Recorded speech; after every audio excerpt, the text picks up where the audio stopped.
ဒါပါလေသိလားဒါကဖျောင်းနိုင်ဒါမီးကျစ်ဒါပေမဲ့တော်ရုံဖျောင်းနိုင်တယ်တော်ရုံမီးကျစ်မဟုတ်ဘူးနော်ကြည့်လိုက်တရားကြည့်လိုက်နှလုံးဘူးဟုတ်နှလုံးဘူးနှချောင်းဘူးဒါကတော့ကျွန်တော်ကိုယ်တိုင်မီးကြီးခဲ့တဲ့ဖျောင်းနိုင်တဲ့မီးကျစ်ပေါ့နော်ဘာလို့မီးကြီးခဲ့ရလဲဆိုတော့ဒါကျွန်တော်တို့ပင်မစနစ်ပေါ့နော်မွန်တိုင်းဆိုတဲ့မီးပုံးရဲ့ပင်မစနစ်ကိုဒါကျွန်တော်မီးကြီးခဲ့ရဒီဖျောင်းနိုင်ဒါအမတ်တရားတင်တာ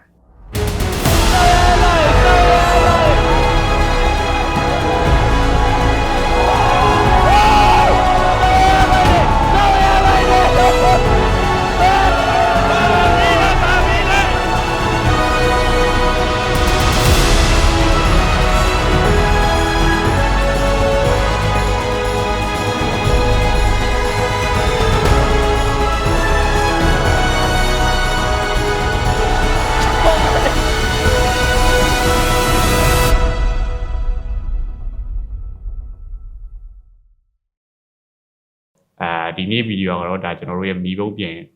ဗီဒီယိုရဲ့ episode 2ပေါ့နော်ဆိုတော့ episode 1မှာတော့ဒါကျွန်တော်မီးပုံးပြန်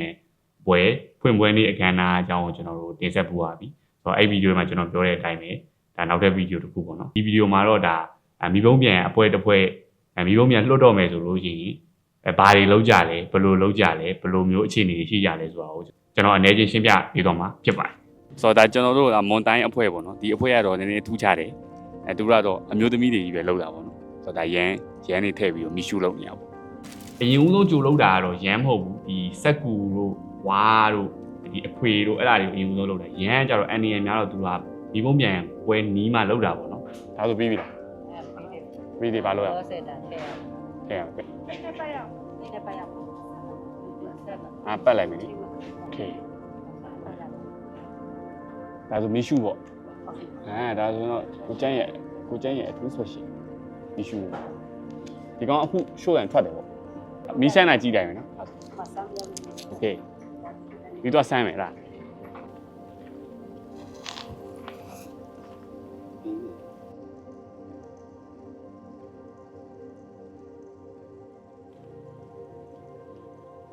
ဟောလှတယ်ဟောတော်လှရတော့ဟွာပြစ်ကြတယ်ဘုံကဲတော့ကြာလာဟိုအများကြီးတခါထွက်တဲ့ကဖုံထွက်တဲ့ကောင်အတန်မထွက်ဘူးနော်ဒီကောင်လေးအတန်မထွက်ဘူးမီးပဲထွက်မှာမီရှူလို့ပဲပြောမှာဟုတ်ပါအောင်လေဒါဒီကောင်ကတော့အစိမ်းအစိမ်းရဟောအဲဒါဝင်သူတို့အမှတ်သားနဲ့သူတို့အဲ့လိုအယောင်ကြည့်ပြီးခွဲလို့မရအောင်နော်အမှတ်သားနဲ့ပဲခွဲလို့ရဒါကျွန်တော်ဒီစနက်သူတို့စနက်တန်လုပ်တဲ့ရန်ဂျိုးတွေပေါ့ရန်ဂျိုးပဲပြောမှာပေါ့နော်ရန်နဲ့လောက်တာရန်ဂျိုး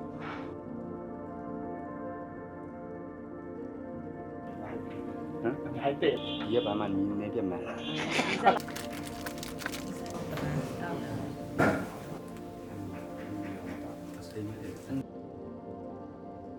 ဖြစ်သွားပြီဆိုရင်မီရှူတွေကိုသူကရန်ခွေထဲမှာသူကထည့်ရအဲ့ဒီအချိန်မှာလည်းအရန်ရေးကြီးသူကဒီမီးစရာကသူကဒီမီးကြီးခွေကိုသူရဲ့ engineering နဲ့ပေါ့နော်သူမျက်လုံးနဲ့သူစဉ်းစားပြီးတော့သူဘယ်မီးကအရင်ဆုံးလာမှာပြီးရင်ဘယ်မီးကြာမှာပြီးရင်ဘာကြာမှာအဲ့လိုမျိုးသူကတွက်ချက်ထားပြီးတာဆိုတော့အဲ့ဒါကိုနောက်ကသူဒါဒီမီးအဖွဲ့ရလူတွေကလိုက်ပြီးတော့ဒီမီးစရာရဲ့စိတ်ကူးတိုင်းလိုက်ထည့်ပေးရတာပေါ့နော်အယောင်နေနဲ့လိုက်ပြီးတော့အဲ့လိုမျိုးထည့်ရတာပေါ့ဒါကတော့သူတို့မီးကြီးခွေကိုသူတို့ပြင်ဆင်နေရပါတော့နော်ဒီဟာရဲ့အလေးချိန်အရန်ရေးကြီးအဲ့တော့ကိုသုံးတယ်မတီးပဲပေါ့လေကိုကဒီရန်နေများများထည့်လို့ရတယ်ရန်နေများများထည့်လို့ရတယ်ဆိုရန်နေများပေါက်မယ်များပေါက်လို့ရှိရင်များလှများလာရင်စုရမှာပေါ့ဗျာဆိုတော့သူကဒီတန်ချောင်းလေးတွေကအစအလေးချိန်ကိုတေချာတွက်ချက်ပြီးတော့သူကစနစ်တကျထည့်တာပေါ့နော်အရန်စနစ်ကြဒါပေမဲ့လုံးဝ everything လုံးဝ handmade ဆိုတော့ဒီဟာရအရန်ရေးကြီးဒီမနေ့ပဲမီးတလုံးစမ်းရင်းနေမတော်စားကြောင်ပေါ့နော်လူတယောက်ဆုံးပါသွားတယ်လို့လည်းကျွန်တော်ကြားတယ်အရန်ရေးကြီးတယ်အရန်လည်းအန်နေမှာဆိုတော့ကျွမ်းကျင်ပညာရှင်တွေပဲကင်ပြီးတော့ကျွမ်းကျင်ပညာရှင်တွေပဲစမ်းတတ်တာကောင်းတယ်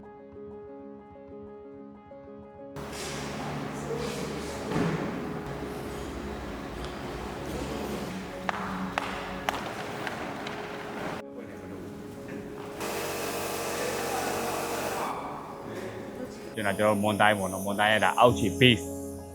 ကိုဒါသူတို့ခုစပြီးတော့စိမ့်မှုတ်တာပေါ့โอเคဒါကတော့ဒါကျွန်တော်အတိမိတ်ဆွေလုပ်တဲ့မွန်တိုင်းပေါ့နော်မွန်တိုင်းမီးပုံပါဆိုတော့ဒီအဖွဲ့နဲ့လည်းကျွန်တော်လိုက်ပြီဒီကိုတိုင်းပါညာမီးပိုင်ချစ်မှာပေါ့နော်ဒါသူတို့ရဲ့ကိုယ်တယ် ဒီသူတို့အပေါ်နဲ့အောက်နဲ့ကိုသူတို့ဆက်ဖို့ရှိတယ်ပြီးရင်တော့ကျွန်တော်အလုံးဖြစ်ပြီပေါ့နော်လာပေးညမှာလွတ်မယ်ဒီပုံမွန်တိုင်းဒါကတော့ကြာကျွန်တော်မွန်တိုင်းကိုတော့ဒီခန္ဓာကိုယ်တယ်ပေါ့ကိုယ်တယ်ဟိုဘက်ထိတ်နေဒီဘက်ထိတ်ကိုတာသူတို့ဆက်တာဆက်ပြီးတာဟိုကော်နဲ့ပဲမလားကျွန်တော်တို့ကော်နဲ့ပဲသူတို့ကတ်တယ်ကတ်ပြီးဟိုနောက်တစ်ယောက်ကကျတော့မီးဘူးနဲ့လိုက်ပြီးတော့ဟိုမှာမီးဘူးလိုက်တိုက်တယ်ဒီဆက်ကူတွေကမီးဘူးလိုက်တာခံနိုင်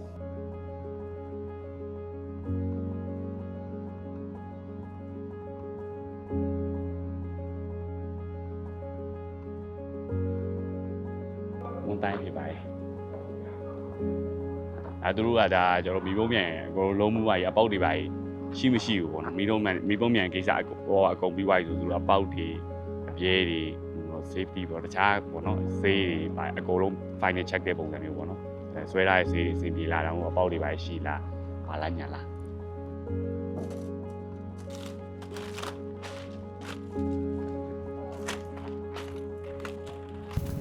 ဒီချို့ပြီးတော့သူတို့ကထင်းမိဖို့လေးလုပ်လိုက်မှာပေါ့ပြီးတော့မီးအငွေ့ရလုံးလုံးလေးလုံးထောင်းတာပေါ့ဆိုတော့ဒီမီးပုံးမြန်မိုးဝတ်တက်စရာမလိုဘူးအတန်တော်ဝင်နေမနေ့အော်ဒါတော့မီးပုံးမြန်မိုးဝတ်တက်စရာမလိုအလုံးလေးထောင်းဝိုင်းရပြီပေါ့နော်အဲ့မှာတို့အပေါက်စင်မယ်ဆေးတွေပဲစင်မယ်ပေါ့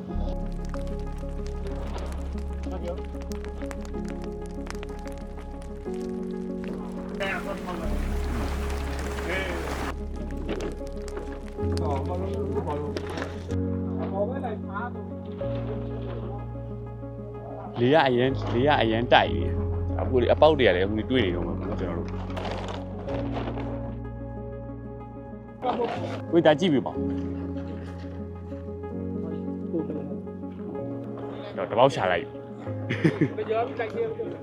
ကဲဟိုကဒီနေ့ကတော့ဘာညာလေရန်တိုက်လို့သူတို့ထောင်းလို့မရတော့ထောင်းမှုကြိုးစားပြီးတော့ပေါက်ချပြီးတော့ပဲပြန်ချလိုက်ရတယ်လေရန်တိုက်ရင်ဒီကောင်ထောင်းလို့မရလေငိမ့်မရ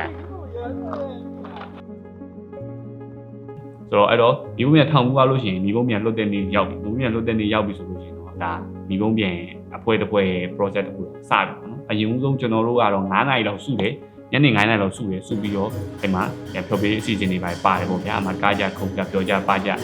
ပြီးရတဲ့လူတွေအကုန်လုံးစုပြီးသွားပြီဆိုတော့ကားတိုင်းကြီးတွေတို့ဒီတောင်ကြီးတစ်မျိုးလုံးတောင်ကြီးမျိုးဖြတ်ပြီးတော့သူကခွက်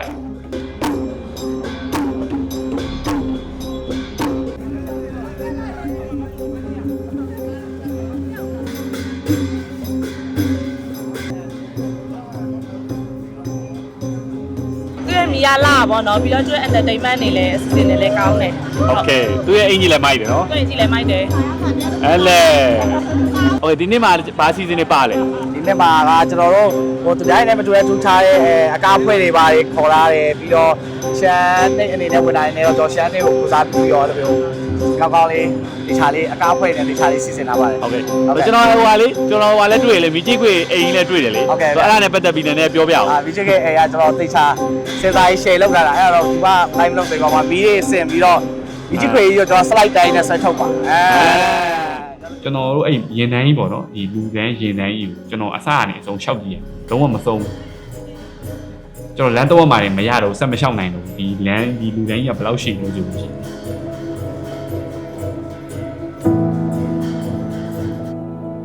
အမေဘာညာဝီကိုရှုံးပါတော့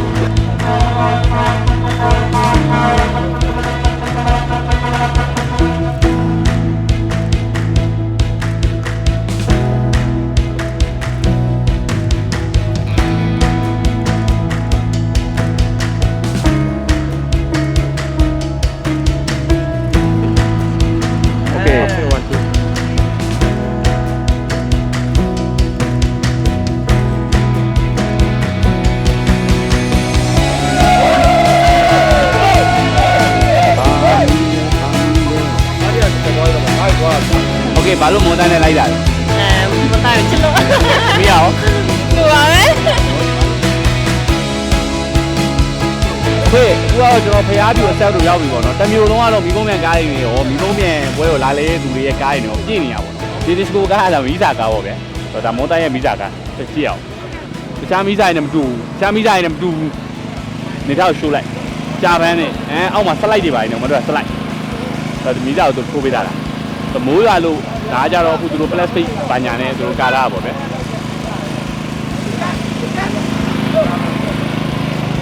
အာ ကြီးခွေကားလာပါပြီမီးကြီးခွေကားလာပါပြီဒီမှာပါဘာညာအဲ့လေဒါတခုဟိုမှာလဲရဝန်တိုင်းရဲ့ဒီနေ့မီးကြီးခွေကားဖြစ်ပါတယ်ထဲမှာတော့ဒီမှာသူတို့ကဟိုအမှန်တော့သူတို့ကပြထားကြတာဗျာပြထားကြတာဒါပေမဲ့မိုးရွာနေတော့အထက်မှာလည်းကျွန်တော်တာလဘက်ကထားရတယ်အပြင်ကနေထက်ကထားရပေါ့နော်ဆိုတော့ရာသီဥတုအခြေအနေကြောင့်โอเค ကန်ဆိုးကျင်တော့လာပြင်းနေရရာဒီဥလုံးဝမကောင်းတော့ကျွန်တော်တို့ညနေ9:00နာရီလောက်ကစထွက်တယ်ည7:00နာရီလောက်ဒီအဲ့တော့မိခွင့်ရပွဲရတက်ကတူမှာစောင့်ရတယ်ဆိုတော့အဲ့ဒီကတော့ကျွန်တော်တက်ကတူရှေ့မှာစောင့်နေရင်းနေပဲရာဒီဥမကောင်းလို့ပေါ့နော်ဒီမိခွင့်ရနေလွတ်ခွင့်မရှိတော့ဘူးဆိုတော့ကျွန်တော်ပြန်လိုက်ရတယ်ဗျ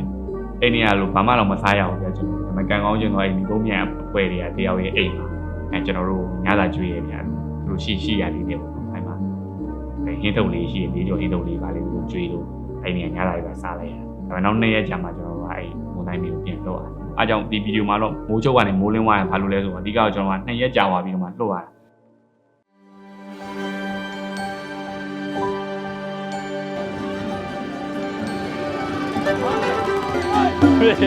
ဆောင်းရပါ့မင်းကြီးပါတော့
ဒါကျွန်တော်ရဲ့ဖျောင်းနိုင်တော့တော့အရင်တယောက်လိုရတယ် first time ဆိုဒါကလည်းအကုန်ခွဲပြိုင်တော့ main နေဟိုကအကုန်ခွဲပြီးတော့ရေးခွင့်အဲ့လိုအတိအကျတူပဲနော်စနစ်ဆိုရင်ကျွန်တော်တို့ကလူများ show တွေပါလာအောင်ပါဟုတ်မshow ဝီစီတွေမဟုတ်ပါမ show ကျွန်တော်တို့တိုင်ပြန်တေးနေတုံးဆိုမှ show ပါ3မှာ show မှာလား3ပြီး show မှာလား3ပြီးမှ show လို့အောင်ပါကျွန်တော်နိုင်တယ်လို့ကြိုင်ထားမယ် okay 1ပေါ့နော်2လို့ကတ်ထားမယ်3 show လို့တော့ ਨੇ okay အဲ့ဒီဒီမှာမီတောက်လာဟိုးလို့ရတယ် okay မီတောက်လာမှလွတ်လိုက်မယ်နော်ဖြည်းဖြည်းချင်းပဲလွတ်လိုက်ဟုတ်ဒီကောင်လဲနေလဲကျွန်တော်လိုက်ရမှာမလားလိုက်ရအောင် okay အဲ့လိုဒီကောင်ကိုဒီကောင်ခဏဆွေးမယ်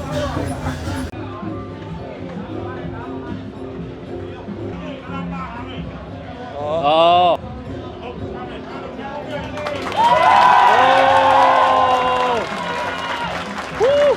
ရန်ကုန်ရလုံးဝအလေးချိန်ပြည့်မိတယ်ပေါ့နော်အလေးချိန်မှညာကွက်တီပဲကြော်လဲမကြော်ဘာမှလည်းဖြုတ်စရာမလိုဘာမှလည်းထပ်တိုးစရာမလိုကွက်တီပဲ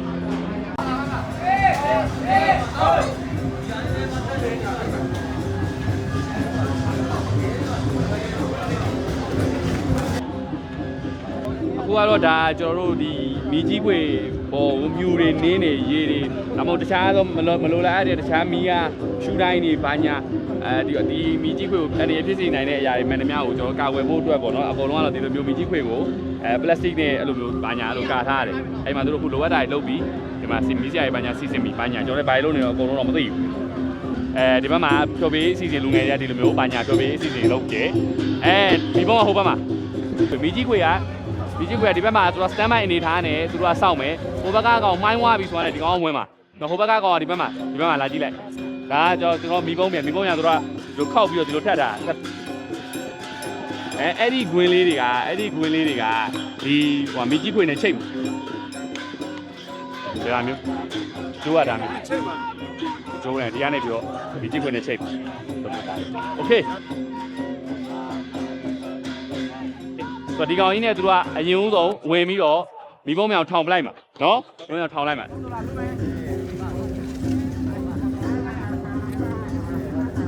ဒီမှာသူကမီးရှို့မယ်မီးရှို့ပြီးဒီမီးစားတိုင်းကိုဘာညာစတိုင်းကလည်းလိုမျိုးကင်ပြီးတော့ဝင်သွားမှာ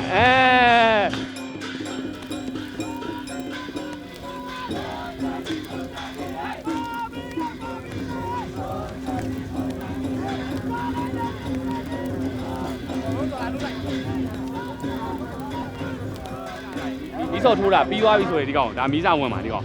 ဝင်မှာဒီကောင်ဝင်ပြီးရင်ဒီကောင်အဲ့အပေါက်သေးကိုထည့်မယ်ထည့်ပြီးသွားလို့ရှိရင်မိုင်းဝသွားပြီဘာညာမီးပုံးမြန်လည်းတက်လို့ရနေပြီအချိန်လေးတခုကောင်းသွားပြီဆိုရင်ကြီးခွင့်ဝင်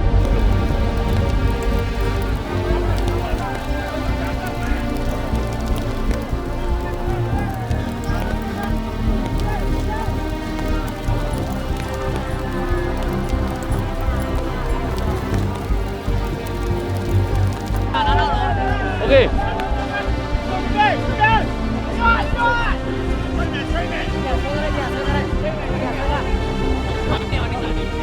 ဒီမှာကျွန်တော်နေဒီနားမလားက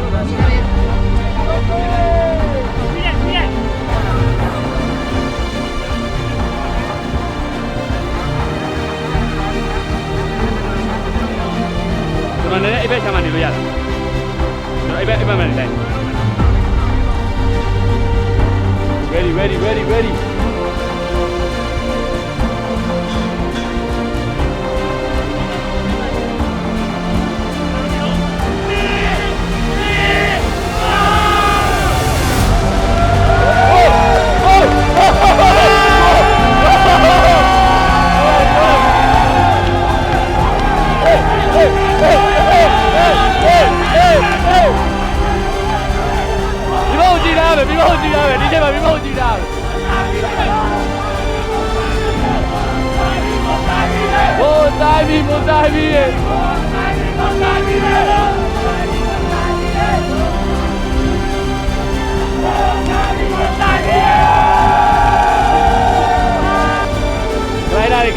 glider ရေကုန်ကြလာပြီ glider ရေကုန်ကြလာအဲ့ဒါ glider ရေလို့ခေါ်တယ်စားပြီဝိုး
လုံးဝမလွယ်ပါဘူးဒီကွန်တန့်ရိုက်ဖို့အတွက်ကလုံးဝမလွယ်ပါဘူးကျွန်တော်တော်တော်လေးအချိန်လဲပေးရတယ်အချိန်ကုန်ငွေကုန်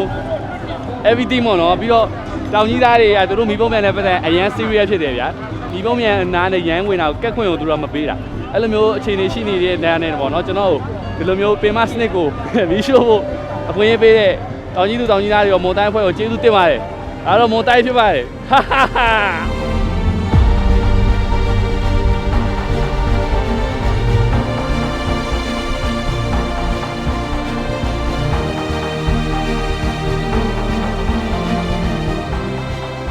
ဒီဗီဒီယိုမှာမြင်သွားတဲ့မွန်တိုင်းမီးနဲ့အရှိဗီဒီယိုမှာမြင်သွားတဲ့ရွှေတိမ်မီးဆိုတာကဒီလိုမြန်အသေးပဲရှိတယ်အဲ့အသေးတော့အရန်လှနေ